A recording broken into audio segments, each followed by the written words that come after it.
Arreglo Radio is a platform where young professionals share their stories of ups and downs, lessons learned, and professional expertise, giving you an insight into their lives. So join us as we sit down with some incredibly talented people right here on Arreglo Radio.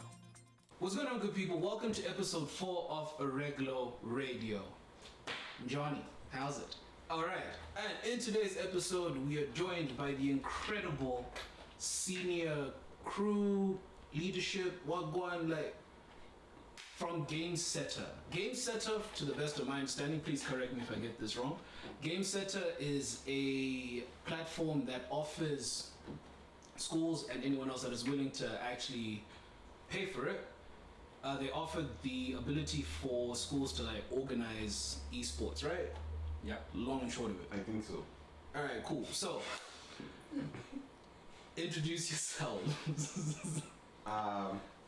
My name is Tawanda. I'm one of the leaders and co-founder and CEO of Gameseta Esports. Anything else you want to put in? No, I think Your background? I think we'll get to that as we Sounds good. get through the conversation. Yeah. Okay. My name is Venus, and I'm also the CMO and director of Gameseta. Yeah. And I'm Rana, co-founder of Gameseta, and also the technical mind behind it. So you're the brains behind it. No, I mean, yeah, kind of like technical, but all the other shit. All right, so clearly I'm not fully appraised on what exactly Gameseta is. So what is Gameseta? That's a good question. I ask myself that every day. Sounds like having a little bit of a philosophical conundrum. Yeah. Gameseta is Big words, because we're learned. It's a company that's going to change the world of esports for people in Canada, across the world. One of the big things that we try to do is shine a spotlight on an industry that has most of its time been in the darkness. Right. So what we do at Gameseta is we shine a spotlight on anyone who's been playing video games and always been thinking one day am I going to be able to become a professional esports athlete, and Gameseta, we're making that very, very easy and accessible for students around the world to do so. That's pretty much the vision of what we're doing. Yeah, and also, just to add on, is we are making the logistics, we're handling the logistics for all the schools. Mm-hmm. So that's what our platform is going to be doing for them. So, I mean, esports shining spotlight is one thing, but how are we going to do that is by introducing the platform online application that can handle all that stress. Right. And take away the responsibility from the schools, and just schools can rely on us and we can deliver what we promise, which is making esports great. Awesome. Yeah. Awesome. So, where did the idea come from? Were you guys just sitting in a study room somewhere one night and you're like, yo, this uni shit is whack. We need to do something more with this education, or was it something that you've been interested in doing as a team for a while? That's another great question. I've always been into not video games, but there's this game that I really used to play when I was a kid with my brother called Warcraft. Yeah. Warcraft is it's like a mythological game with creatures and humans, right? So I used to spend a lot of time playing that game. So another game I used to play a lot was FIFA. I also used to play games like Call of Duty a lot. Right. But when I worked at the Simon Fraser Student Society at SFU, I was in charge of managing all the student clubs at SFU. So I saw the real importance and the role that clubs and societies play in getting regular students involved. So thinking about esports, it was we already know that there's a large demographic of most of the people that play esports are STEM students. STEM students is science, technology, and mathematics. Students who are into those type of things. Yeah. They don't really traditionally get involved in traditional sports. So for us, it was okay, how can we find a way to get those students to have the same experiences that other students don't have? After we thought about that, we also looked at the fact that when you're playing video games, it's not it's mostly like implicit strategy as opposed to explicit strategy, which is like Okay. in my mind it's like when I'm playing games like FIFA and Call of Duty and all these things, there were days like even Grand Theft Auto where I'll be in the car with my parents and I'm already thinking, and I know most of you who are watching this or like here today, it's like you're always thinking about that strategy. How am I gonna get through this mission? So that, how am I gonna figure out this strategy? So like with that, what you're seeing there's a part of the frontal side of the brain, the prefrontal cortex, is responsible for building. Like, Jesus Christ! Come on. it's responsible for building like strategy and triggering those thoughts in like children. So by doing that, children don't know that they're actually like developing in terms of like strategy. Yeah. So for us with gaming, that's what we're doing. So when we tell that to parents, we tell that to schools. We don't just say we want you to play video games. We tell that to parents that like That is a esports. whole sales pitch. Yes, it's a way for your child to actually like get involved in like implicit thoughts and like implicit like development, because that's what parents are they care about. And it's a great career. Yeah. It's a great career choice. Interesting. Yeah. I mean, very true, because I mean, even if you look at the esports landscape in the last 5 to 10 years, it has grown by leaps and bounds. Exactly. I mean, like I was actually looking at a few stories just to prep for this, and there's a story that came out that Post Malone apparently just bought a stake in the biggest esports team in Texas. Face Clan, I think. I don't know. Actually, Offset is a member of FaZe Clan, and apparently Ben Simmons is now the majority shareholder in FaZe Clan, apparently. But now you've got people like Drake, Offset, Post Malone now getting involved, so like clearly it's a growing market. So now my question then becomes like, how do you communicate that to parents without scaring them? Because potentially what might happen is that you might have a situation where you got like your traditional like NFL hopeful parents that push their kids into like football or basketball or whatever. Like you might have parents that do the same thing but with esports, because now they see that it's an emerging market and there's significant capital. Like how do you communicate to parents and make sure that they don't get too scared by it? Because it's pretty daunting, because again, this landscape has changed significantly very, very quickly. So how does that work? Like, how do you talk to parents about it? I mean, first thing is you go and you find the best marketing person in the world, in the game, who can like figure out how to solve that problem. Exactly. And that's what we did when we found Venus. So yeah, maybe Venus can answer that question. Sure. I guess for the parents, as you mentioned, they're concerned. Yeah. That their kids like spending so much time like playing games. So it's just a matter of like telling them the key benefits of like how when they compete in a team for tournaments, how they can gain some skills. For example, like when you're playing as a team, like you learn how to communicate. You know, someone needs to take a leadership. You develop some analytics skills, so problem solving. There's skills involved with playing in tournaments. So it's just a matter of like just delivering the key benefits of playing esports and tournaments. For sure. I mean, that makes sense. I mean, if I was a parent, for sure, probably the biggest things that I would look at would probably be like, what's the potential benefit, and like, is this okay from like a health perspective? Because I'm pretty sure that a lot of parents will be thinking the same thing, regardless of what sport it is. Yeah. It could be football, basketball, rugby, even esports. Like, those concerns are always going to be there. So it makes sense that you try to say, okay, like from a messaging viewpoint, like, this is what we're trying to put out there. Yeah, especially during the COVID times, I would say, right?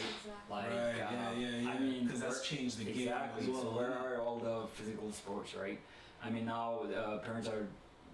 I mean, every parent would be wondering, like, how can my kid take part in sports? Yeah. So that's where esports come as a solution. So I mean, it's all about teamworking at the same time. Right. Motor skills come in there. Right. So it's important to indulge in any kind of sports, and I wouldn't say that esports is at a lower grade than the physical sports. Right. It's at the same level. It's just like what's your interest in? Like a lot of students are not really interested in taking part in physical sports, and but we are just building a chance for them to Right. do something like still take part in sports, but just in esports, right? Okay. So I think there is a great potential for that. For sure. I mean, okay, like that totally makes sense. Yeah. So, what about parents that don't believe in esports? Like parents that just straight up say, it's just a weird hobby that my kid does. They spend hours in front of the TV with the controller in their hands, and they're not doing anything, and they are like hardline opposed to it. Like, how do you get through to those parents? Is it even possible to get through to those parents? Yeah, that's a fact that you have to deal with. We already know that 72% of all students that go to high schools play some sort of like video game, right? Right. So before you even get to the parents, they already know that their child is probably playing these sports. We've been talking about COVID-19. With COVID-19, we've begun to see the transformation of like the notion of like gaming away from like the negatives to mostly the positives. Right. So now it's a bit, timing is everything in entrepreneurship. It's like, is it the right time to start this company? It is. Because again, you go to the parents and like they know that their child is at home and they're just like, what am I gonna do With this kid. this child, With this right? kid. But yeah, there's so many and they don't know like what's going on. So you tell them about Gameseta, it's safe, it's secure, it's regulated, and one of the best things that we do as a company is we store students' data the safest way possible. So a lot of companies can't do that, but we found that with the processes that we've built with our business, Right. we spend a lot of time talking to parents, talking to teachers, and like within our team, like making sure that like the things that we're doing as a business are in line with what parents and the communities that we're working within want, as opposed to just providing them with a solution. So Yeah. I think Right. Okay. that's what's been really important and been a game changer for us. Yeah. Okay. Yeah. Also, I mean, we did discuss that, like this problem that you just mentioned, that what to do with those parents, right? Yeah. I mean, we are trying to see if we can introduce scholarships for those students Really? in universities, right? Really? Yeah. So, I mean, if you're a parent and your kid is just like just playing video games all the time, Right. but it has the potential to go to get that scholarship in Right. university, wouldn't you give that a chance, right?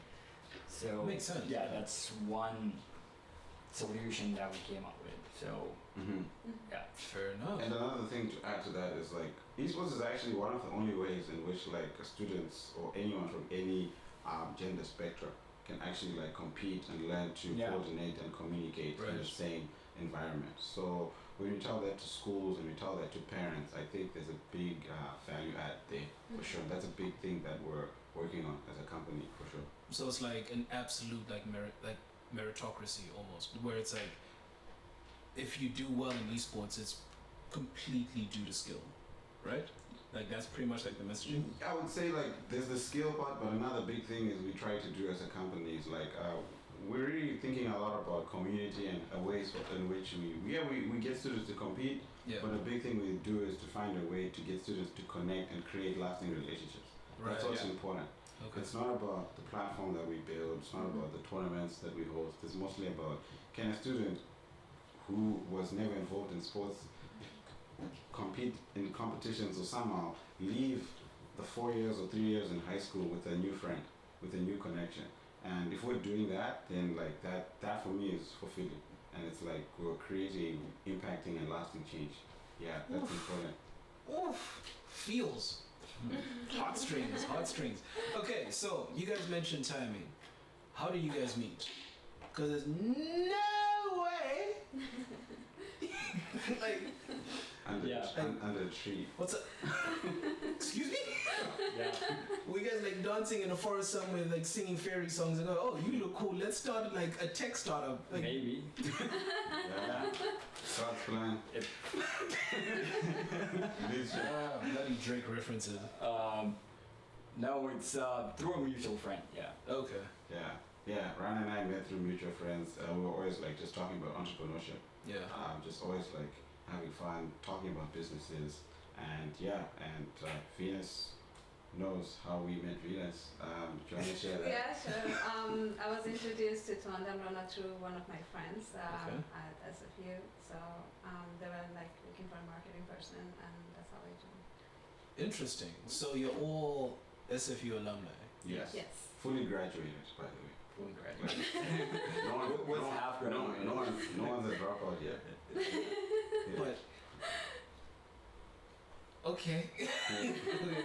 So I'm curious, like, what are your individual stories? Like, are all of you like internationals, former internationals? Like, what are your stories?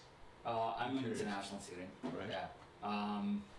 I don't know. Like, I did my high school in Dallas, but I grew up in Saudi Arabia. Okay. So I would say that I was always into the technical, like all the engineering Right. stuff. And when I came to Canada, I started studying for mechatronics engineering. Right. Yeah, just graduated in that, and then always had a passion for creating own business in the whole AI or the technical work. Right. Did my past co-op with Vigilon, which is an AI company, Okay. AI in cameras.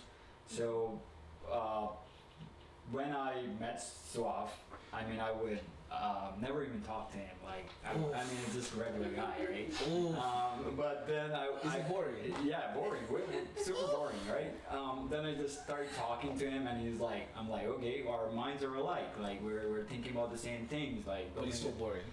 still boring. But building a business, and especially we were both interested in tech business. Right. So we just clicked.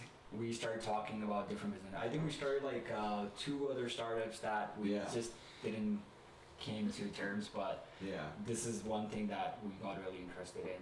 And because I studied in Dallas, Texas, Right. so the esports there is way advanced in here, right? It's all Really? set up. Yeah. So in States, esports is in every school. It's like if you don't want to take part in physical sports, you have the option to take part in esports.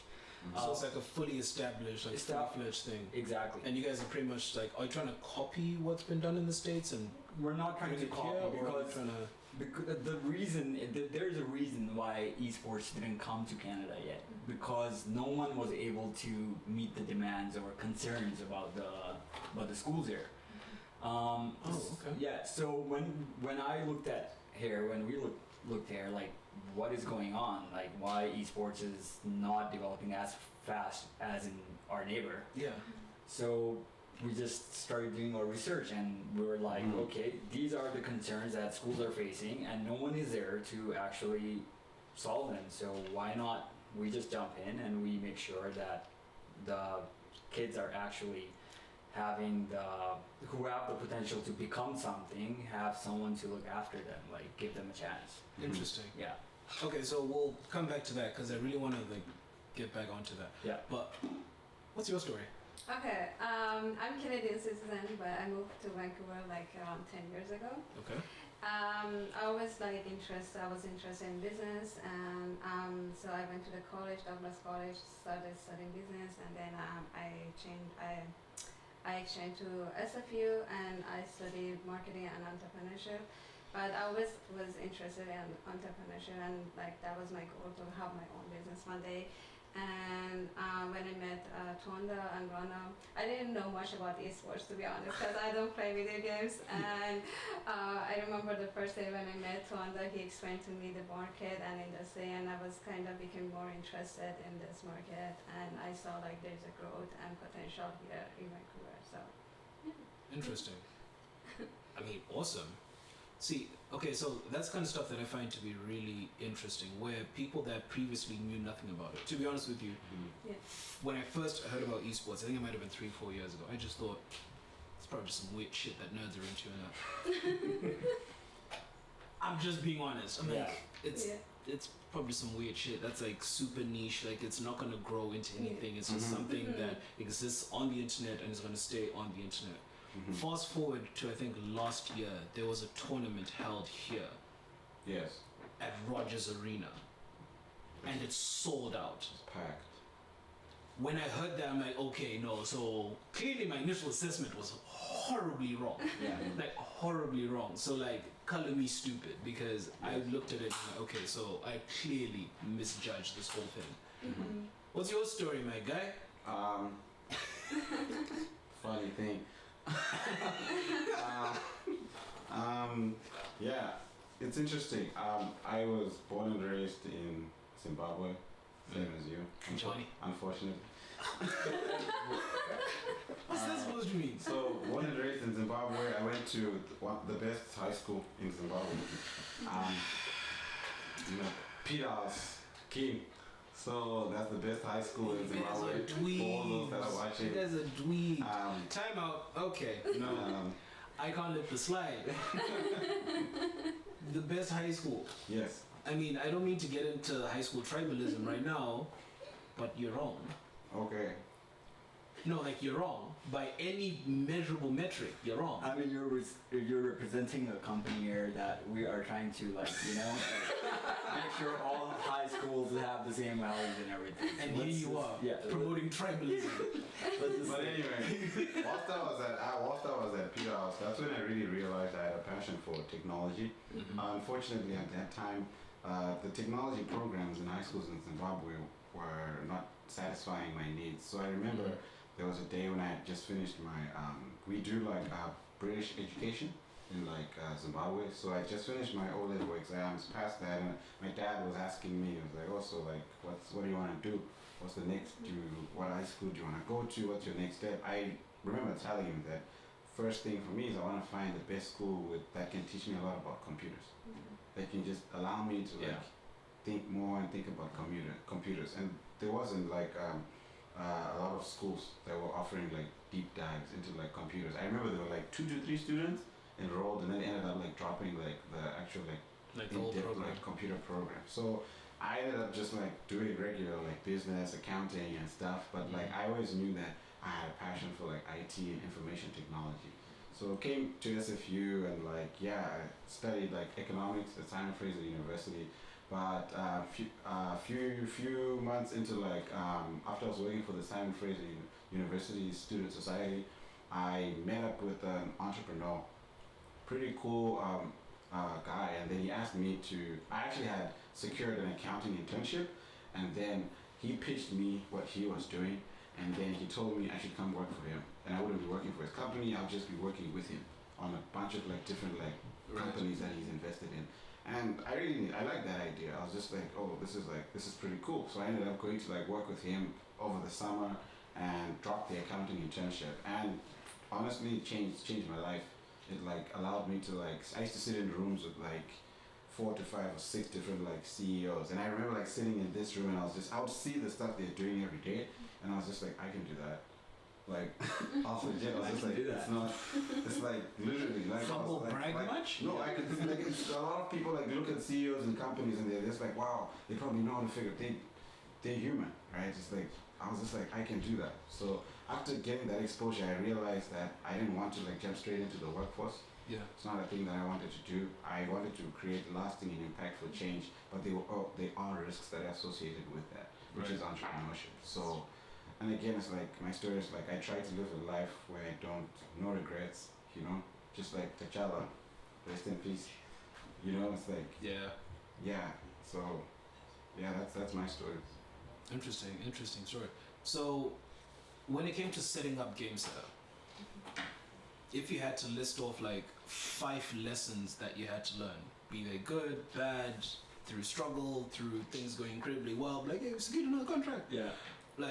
What were the 5 biggest lessons that you guys learned as a group? I think I always say that the first one is organized. You have to stay organized. Right. We were everywhere in the beginning. Mm-hmm. I would have some documents, then Swap would have some documents, and then we were okay, do you have the document? No, I don't. So, where is it? It's a waste of time. It creates chaos. So, it's not good. actually. Oh no. Salute. Although I should fucking slow down. Venus, how do you keep up with these guys? That's the first. They're really patient. She keeps us in check, actually. It's like, Oh, so you're like, okay, so you're like the disciplinarian. stop. Like, oh, we have a deadline next week. Yes, So literally. It's like, Tawanda, you have to do this. we have a deadline next week. Like, get your shit together. No, it's great though. It's amazing. Oh my god. Yeah. Yeah, man. Okay, It's great. you good to go? What was I talking about? Don't worry, I'll lead you in. Yeah. I'll lead you. Oh, we were talking about organized. Oh yeah, I was talking about the 5 things. Yeah. Okay, so when it came to setting up Gameseta, right? Surely you guys must have confronted challenges, good, bad, learning opportunities. Like, but what were the 5, like the top 5, if you can name 5? But what were the top 5 lessons that you guys learned while setting up the business? Yeah, the one thing I always mention to everyone is that keep it organized. Yeah. So, in the beginning when we were just like setting up Gameseta, Swap would be working on different documents and I would be working on different things. And it's just that when we would meet up, it's very difficult to like know who was doing what. Right. And just like finding those documents would take us a couple hours. Yeah, so then we discovered another tool for our company. We are like, okay, this is great. Okay. Everything is at one place. We can assign each other tasks. We can put all the documents under the specific folders. Yeah. And whenever we hop on a meeting, if someone doesn't know anything, they're like, oh, it's over there under that folder, right? Yeah. Just take a look. So it's so easy, and even during meetings, we can just go access it super fast, and it just made life really easy. Right. So, I mean, it doesn't look like a big deal, but trust me, like, I would say 70% of the startups have this thing missing. So they don't organize. Like, you need to make sure everything is at one place, and you need to make sure what software or what company we would be using to have all those, like, to organize all the documents. Right. Because that's gonna be there forever if it takes off. Right. So that's my one big point. Okay, so stay organized. Yeah. Yes. I can add another lesson. I would say being flexible and ready to change. That's the nature of startup. There's a lot of uncertainty. Like, things might don't go like the way you planned it. So always be flexible and ready to pivot your initial idea or anything that changes down the road. Just accept the fact and don't panic. Like you may say like, oh, this is how we plan. So now what should we do? No, always find another solution and just ready to change and be flexible. Okay.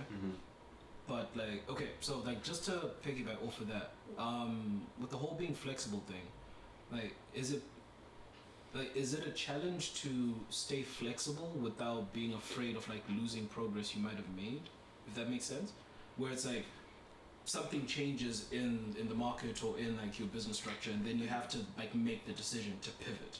Like, like how easy is it to be flexible in that situation?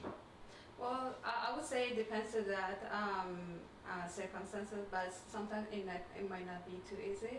It just you need to make sure like your whole team like it's actually ready to make that changes, Right. and just accept the fact that that happens to any market or industry. So Yeah.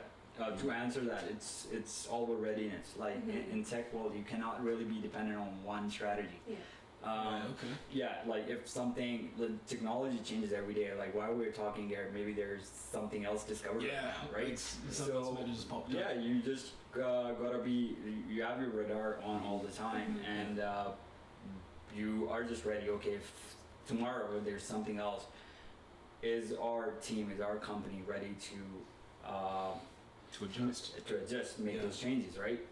And we have done several changes. Like we have changed several roads I can't even remember anymore. Wow. Yeah. So stay organized, be flexible. I think my favorite one that I learned the hard way. We both learned the hard way. It's very simple. In tech, when you're building a tech company, because it's all platform based, you want shit. Sorry. I don't know what this is. Why is it not on silent? I don't know, man. What if it's the developers? I don't know.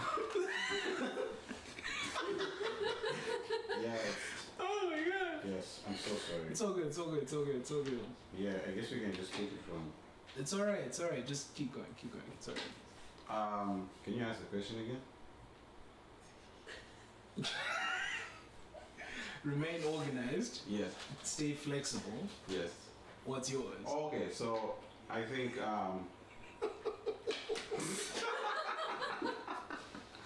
Oh my god! no, I got this. Rana and I learned the hard way about this. Yo, let me finish. Yeah, we learned it the hard way. Stay simple. Stay simple. You gotta be simple, especially like in technology companies. So one thing Rana and I actually remember, like I used to like draw these pictures of the Gameseta platform. I remember. Like Rana saw it, like Yeah. in detail. Like oh man, this page. Then I realized that we need to make it so simple because already the idea of esports when you're pitching to people is already difficult to Complex. explain Right, to someone right. who doesn't even understand. So we were just like, what's the one thing that we do? And yeah, we figured that out is that like we organize and manage tournaments. Yeah, we do all these other like things around this, creating all these things, but what's the core when someone asks function? us what do you do, if you're in an elevator, they say what do you do? I organize and manage esports tournaments. If they like it, they like it. If they don't, they don't. You know what I mean? It's like Right, they right. get it. I remember when we were going through the venture connection competition, we had 60 seconds to pitch your idea. So how do you explain what Oof. you're By the trying way, to do killed it. in Oof. 60 Yeah. in 60 seconds? Yeah. Right. So So how was that experience though? Like now that we've landed on the venture connections, like how was the grown bit? Like how has the growth been like for you guys? Like have you entered any competitions? Have you like reached out to potential investors? Have you looked for like venture capitalists that might be interested? Like what's been like the roadmap so far, and like what's worked, what hasn't worked? I'll let him answer that. Yeah. Yeah, the competition was very. I think the main takeaway from the competition was validation, for sure. Right. A lot of people have ideas and things they want to do, but like after you go through 3 rounds of competition from very capable and advanced CEOs who literally rip your clothes off and make you seem like you are nothing. Like I mean, Ron and I, like we saw it with Venus. Like Yeah. you get into those pitches and Sounds tough. you walk out and you're just like, it's over. Yeah. Just like, what is this? Right? And then they come back to you afterwards and say, wow, no, that was actually amazing. You know, so we ended up winning that competition and like, that was crazy. It really validated. And I think that was the defining moment for like Gameseta and saying that, oh, this is a real. real thing. Yeah. This is Like, real. we Don't, actually don't question Yeah. your idea. Just like Yeah. just just do be it. sure. Just do it. Yeah. Just Yeah. make sure. Like Just go like full blown Shia LaBeouf on them, innit? It's like just do it, fam. Do the thing, fam. No, Yeah. seriously, like it was legit. Like 24 companies got into that competition, and I remember going with Rana downtown to the room Yeah. when they were like doing the. I think it was the workshop. Remember? yeah. We came late. Yeah, I remember. It's a funny story. A room full of all the startup people, and then we are the last ones to enter. And then we're coming. Everyone's looking at. They made fun of us. Please tell me you walked in with swag. Though. we did. Did you like walk in with that like nice confidence, like, hey, my suit? Yo, there were even some girls who made space for us to sit. So like. Yeah, exactly. And like people are saying, You weren't in a music video. I don't understand why you make it seem like you're in a music video. No. yeah. You showed up to a session late. I mean, what we were trying to say is not about being late. It's about Having the confidence to be late and Exactly. look good doing it. yeah. I remember like people were with their laptops and notes, like writing down everything, and we didn't These men have were just there anything. with cell phones. What, man? You know why we were late? You didn't ask that.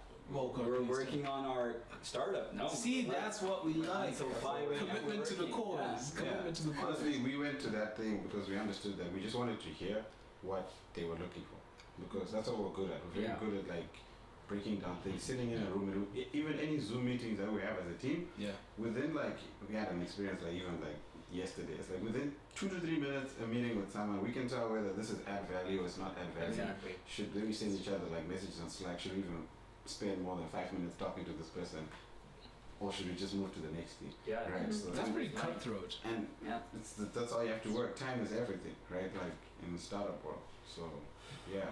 Okay, so like I guess just to piggyback off of that then, like have you guys found it difficult to balance like the capitalist hardcore like cutthroat component of it with like we want to actually be genuine with our clients, our customers?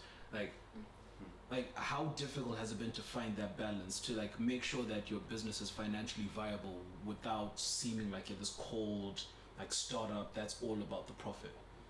Like how's that? That's a funny thing, also, because we work in high schools. Yeah. We work Yeah. in high schools that are deeply rooted in communities. So So it's probably even more challenging like to convince parents that like this random startup like showing up out of nowhere is trying to like push this thing on our kids. and ask you to pay as well. Yeah. Yeah. So that's the thing. It's like, oh, why do you want us to pay? So we spend a lot of time like really thinking about what's the value add. Where we've gotten to a point where it's like they are the ones who mention, so like, oh, we know we have to pay for this.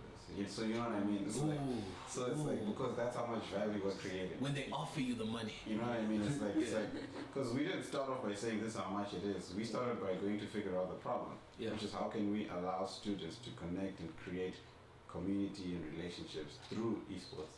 Yeah. Right. So yeah. As long as you're giving value, right? They wouldn't mind paying for it. Yeah, exactly. But we actually had a chance, like our competitor, there was one competitor that came in and just like put in the price, hey, we're gonna charge you $80 for this. And the values that were the parents or schools were seeing was nada.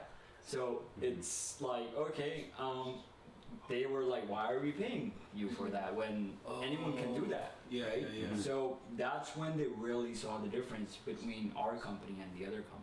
Like, okay, we actually value what they have to say. We actually value their opinions. Interesting you said that because like I read somewhere that apparently consumers nowadays, because ads are flying at you everywhere. Like if you're on YouTube, Facebook, Yeah. Instagram, Twitter, hell, if you're just listening to Spotify and you don't have a premium account, like every third song, like there's an ad being shoved down your throat. So I was reading an article that pretty much said that people nowadays are far more perceptive when it comes to advertising, and they're far more like conscious of when a brand is being like forced onto them. Yeah. So I would imagine that presented a unique challenge, particularly when you're already dealing with people that are already hyper vigilant and potentially,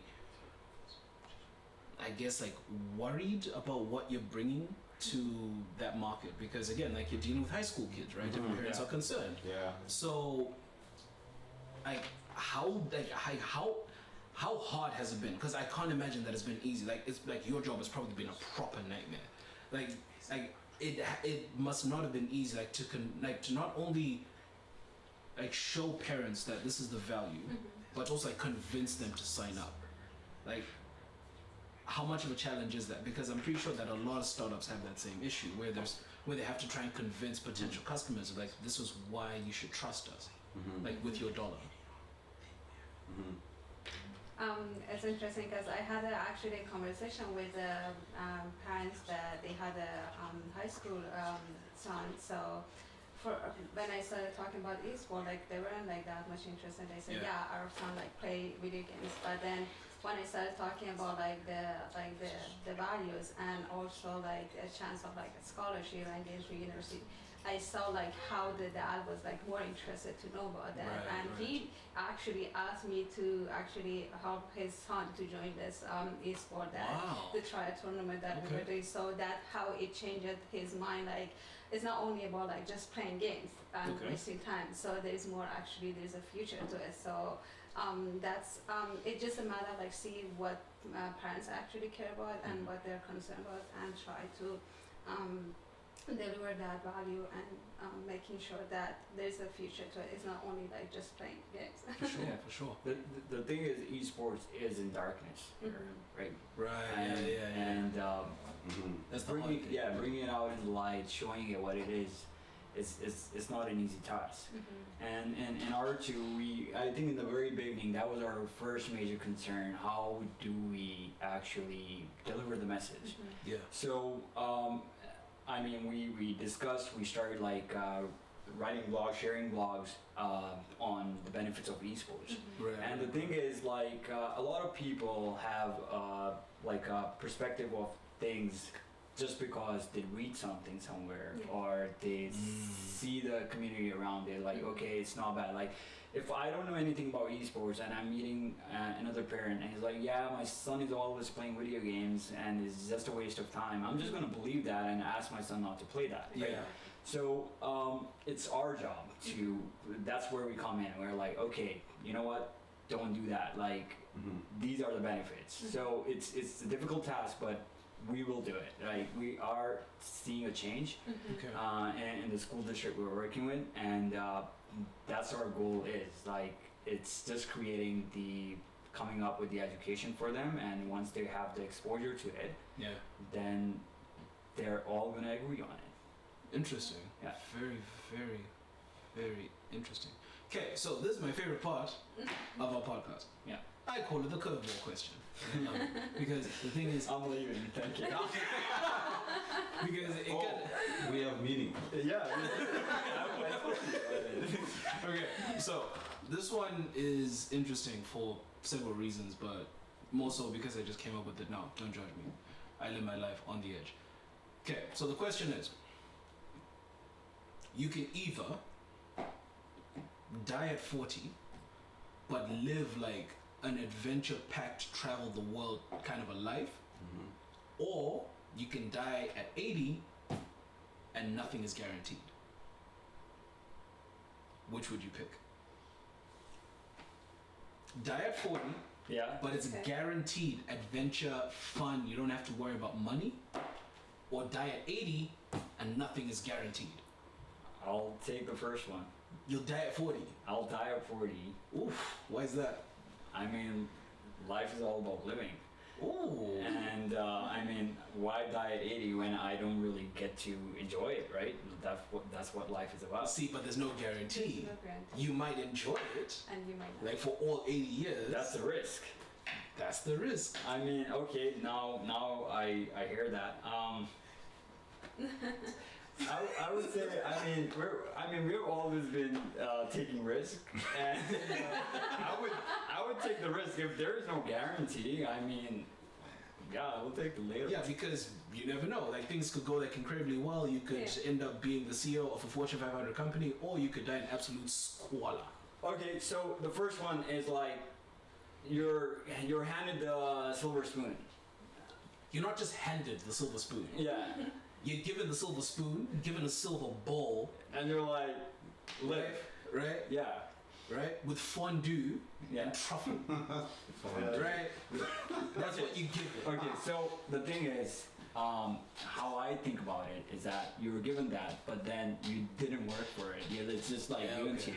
Yeah. But the second option is like, hey, I'm given the opportunity to make it better. Like, I can make it better, and that's where everything comes with a risk. Yeah. And if you're not taking risk, then why even live? So Fair.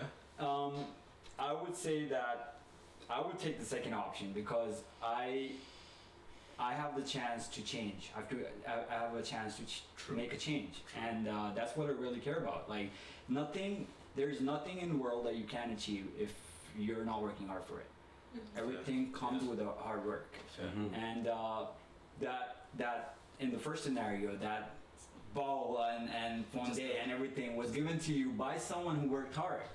Like, it came from somewhere. Yeah, it came from somewhere. It But how did it come there, right? Yeah, fair. Don't you want to be that person? Don't you want to create the value? That's fair. So that's how I see it. I would say for me, definitely the second one. Die at 80? Yes. No guarantees. No guarantees. But what if it goes horribly wrong? that's fine. No, That's how- like horribly wrong. Like what? What's What's wrong? What is wrong even mean? Yeah. Like, I don't know, you start a business, you sink 50% of your savings into it, Mhm. I still have and it 50%. fails, and it fails within 2 years, Mhm. and you've taken out significant loans, and then you have to like work for another 5 to 10 years on a dead-end job trying to pay off. I still have a chance, Yeah. right? I still have a chance. Fair, You still have a chance. fair. You're not dead. As long as you're alive, you have a chance. Yeah. That's fair. As long as you're breathing, Yeah. as You guys are long as such you're thinking. optimists, man. Yeah. I feel weird because, quite frankly, like, as I've gotten older, I genuinely feel like I've become more of a nihilist at heart. Like, I'm just like, well, there's no point in you.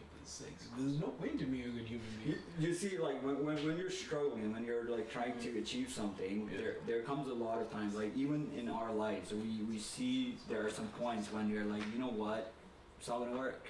Yeah. But then that's where I call it Gameseta family. That's where family comes. Like Yeah, if someone yeah, is yeah, going yeah. down, like you're like, no, it's gonna work, man. Trust me. Like Yeah, it's yeah. gonna work. You just take some rest and put some hard work later, right? Yeah.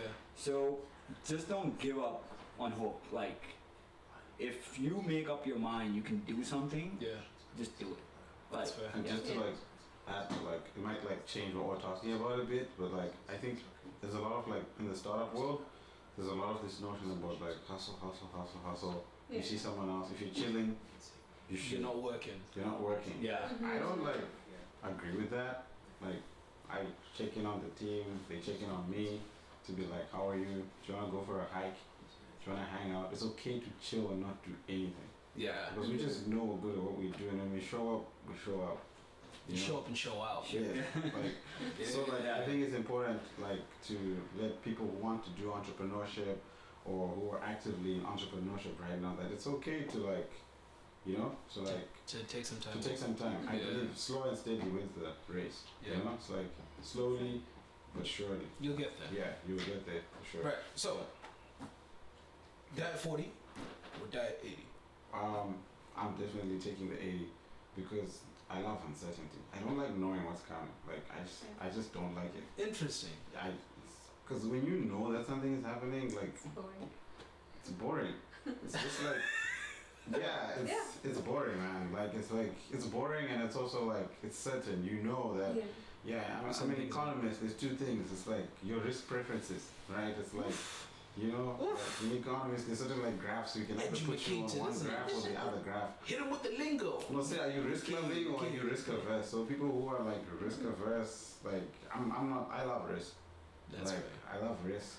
That's I don't like. It's like the whole thing when I think about like a savings account or people who like are betting on the future, like putting like $100,000 down for the. I actually think there's so much risk in putting money for the future because what if you died? You're actually betting on something that you have no control over. You don't even know what's going to happen in the future. But if you're in control today, you're just like, oh, I'm going to start this company. I'm going to do this today. You're in control. You're living. Like who told you that you're going to live until you're 80? Your lifespan is 120, right? Who told you?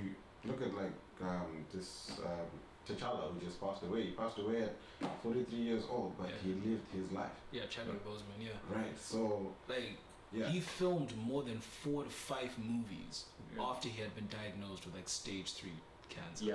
Like, What's more interesting is to like figure out what drove him to like shoot all those and do all those things in such a short time. Legacy. Right? legacy, the love of the craft. It could have been anything, but he did it, and he said like, and he clearly had a good time doing it. Like if you watch any interview that he did during that period, like he was all like, I love the movie, like I love the idea, and maybe that's why he enjoyed it so much, because he knew that this was like that the cancer was with him, and he was like, if I'm gonna go out, I'm gonna go out doing what I love. Yeah. That could be it. Exactly. All right, so before we round off, 2 questions, yeah? Are there any entrepreneurial life hacks, like things that you guys do in your daily lives, like a routine thing, like waking up, like meditating, getting it done? Yeah. Like what like daily routines do you guys do that would like help anyone that's trying to like get a startup going?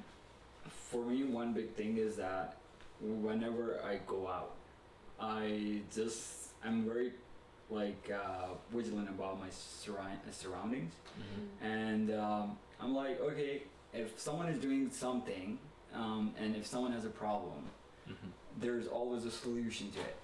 So that's where you come in as an entrepreneur, right? How can I make this problem solve and like get some idea, right? And so there are so many, there are millions of ideas out there. You just gotta look carefully and find a solution in your brain and just like go with it. Awesome. That's one thinking that I always go out, leave my home with.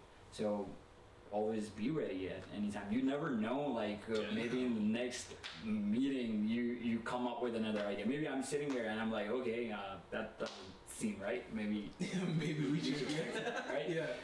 So it always works like that. And the other thing is like, don't be frustrated. Like some things would work, some things wouldn't. Yeah. That's where you keep learning. That's what entrepreneur is. Like you're a person with different skills. Yeah. So and you don't just come up with these skills. You weren't born with it. You it takes time to build it, right? You're a businessman. You're a developer. You are like a lawyer. You're everything. Yeah. So just take some time. Like give it some time. Build those skills, and you're gonna be all right. Awesome. Yeah.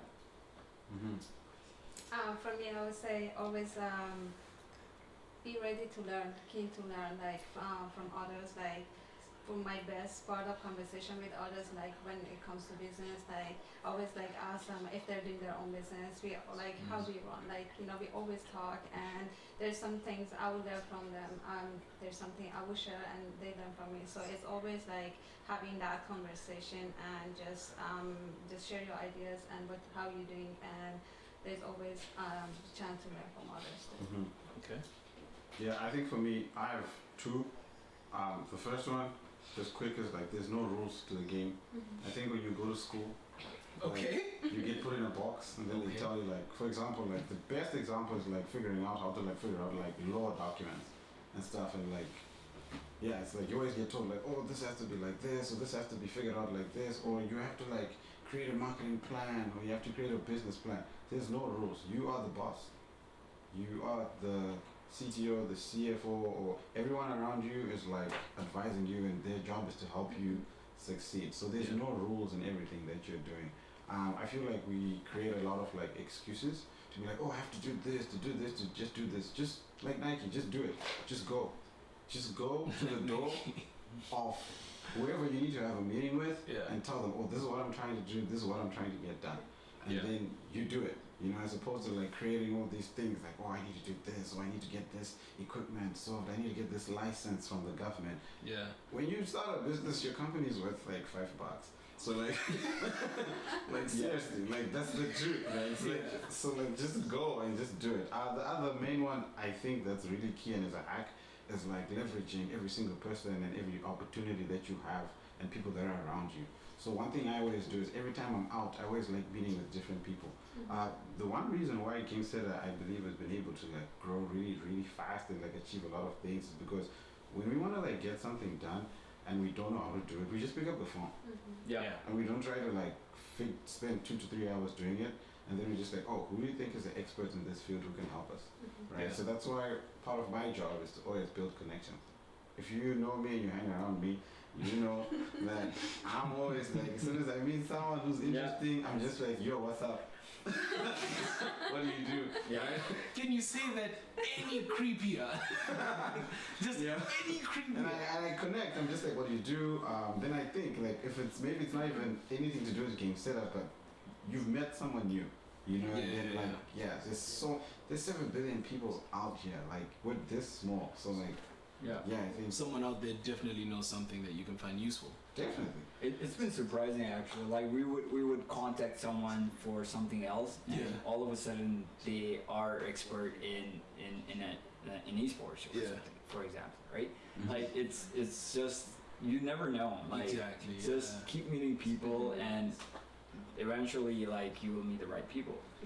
Also, don't watch 1 hour Netflix episodes. You can put that work into something else. Brian has something against Netflix and people with Netflix subscriptions. Unless you're watching like business documentaries or something. Maybe that's okay. Yeah. Prana sees you watching Netflix, it's just like, what did you achieve? Hey, you know what? I think it's okay Wow. to like watch and like That is a super specific pet peeve. Yeah, like I don't- Really? Don't watch it, man. Prana sees a Netflix tab on your computer, just run. He's just gonna be like, Netflix. Oh my Yeah. days. I'll start judging you. Yeah. Oh my days. Alright, so final words of wisdom. Like if each of you had like one last thing. Like that one nugget, like that one, like that one golden coin. Yeah. Without obviously giving away too much, because entrepreneurship and that. But what I'm saying is that like if there's like one nugget of information that you could give as advice to anyone out there that maybe you would have preferred to hear while you were setting up or anything else like that, like what would it be? Networking. It made a big difference in my life. Like you never know. Like for example, I mean, he was boring at first, right? Woof. You're still on that. I mean, and we never knew it's gonna be like we're gonna start a startup, right? Your next team meeting is about to be spicy. It's alright. But yeah, that's like it's important. Yeah. Like don't be afraid to share your ideas with people. I mean, if you have something, like you never know who you're gonna meet. Like maybe they are interested in it as much as you are. Yeah. And that's where it's gonna lead to something. You're gonna become something together. Yeah. So I know like a lot of people are afraid like sharing ideas. Like no one can just like copy your idea and like start something. It's not that easy. Yeah. So don't be afraid. Just go out there and meet people and find the right one. I would say don't underestimate yourself and don't compare yourself to others. Oh, finger snaps. That's the biggest. That's that self-affirming energy we all need right there. Yes, I always say that to my friends, everyone I talk. Everyone has some talents, skills, and strength that you just need to discover, and don't ever like compare yourself to others. Like maybe you're good at something that other person is not good. So just believe in yourself and try to be strong and move with that. Yeah, I think for me it's like slow and steady wins the race. Like a lot of people try to like get there fast. Yeah. Like a lot of like millennials and people our age, it's like we want instant gratification. Yeah. So like just if you're very good in economics, we say like what's your discount? Are you able to discount the future? Right. So your net present value, if you ever like played with that formula, Yeah. it's like you need to be able to like discount the future and just be patient. Slow and steady wins the race. Yeah. Day by day. I know as a team, for me sometimes I wake up every day, I'm just like, what are the 2 big things I can do today? 2 times 7 is 14. By the end of the week I've done 14 amazing things. Just imagine you wake up, you've got 24 hours to do 2 great things. Right? Like by the end of the week you've done 14 great things. By the end of the year, more than 100. So if you do that, That's fair. as opposed to stressing yourself out, it's like, oh, I have to finish all these 100 documents today. Then at the end of the day, I just like haven't done anything. Yeah. That's true. So, but it takes time to get there, right? And That's like right. so, just slowly, you do it, you get there, right? But show up. Most people don't even show up. Like just show up. You'd be surprised. Like some people like they apply to competitions, they do all this stuff, but like just Then they psych themselves up. most of entrepreneurship is just show up, just Yeah. apply for the thing, apply for the grant, go to the competition, and you never know. Just do it. Just show up, Yeah. right? And we always show up. Oh, Awesome. Yeah. you see, we showed up here. Thank you so much for that. All right. Well, thank you so much for showing up. Thank you. Thank you so much for showing up, Gameseta. Where can people find you online if they're trying to find out more about what Gameseta is? Do you guys have like an IG thing where people can slide into your DMs going like, yo, can mans get a discount real quick? I'll let her answer that. Yeah. Okay, we have an Instagram account, Gameseta, LinkedIn, Facebook, Twitter. You can reach out to us. So you're everywhere. Yes. Yes. Everywhere. And you have a website, you can check it out. Yeah. Gameseta.com or Gameseta.ca? Gameseta.com. So Gameseta is spelled Gamesa. ETA. Look, think about it. Set a game. We can Oh, set up. ooh, That's how. ooh, ooh. We set the Ooh, I like that. I like that gameception in that. Yeah. Okay. I like that.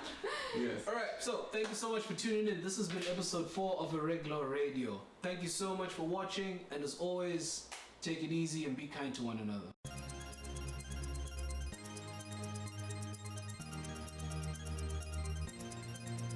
Arreglo Radio is a platform where young professionals share their stories of ups and downs, lessons learned, and professional expertise, giving you an insight into their lives. So join us as we sit down with some incredibly talented people right here